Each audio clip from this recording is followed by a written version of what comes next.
کو دور کرنے میں جدوجہد کرنے کی ضرورت ہے۔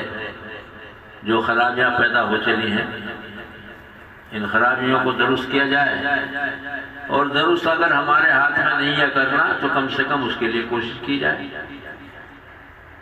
ہم کوشش کریں گے تو اس کے نتیجے میں کچھ نہ کچھ بھلائی پیدا ہوگی اور لوگوں کے یہاں اچھا پیغام جائے گا۔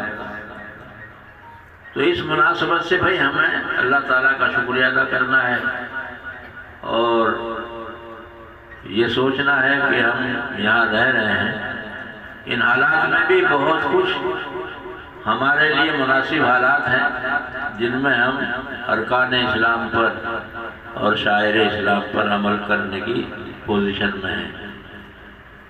یہی وجہ ہے کہ ہم ان تقریبات میں شرکت کرتے ہیں، بلکہ اپنا حق سمجھتے ہیں کہ ہم ان تقریبات کو اللہ کا شکریہ ادا کرنے کے لیے منائیں۔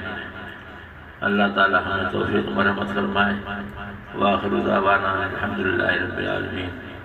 سبحان اللہ وبحمدہ، سبحانک اللہم وبحمدک، نشہد ان لا الہ الا انت، نستغفرک ونتوب الیک۔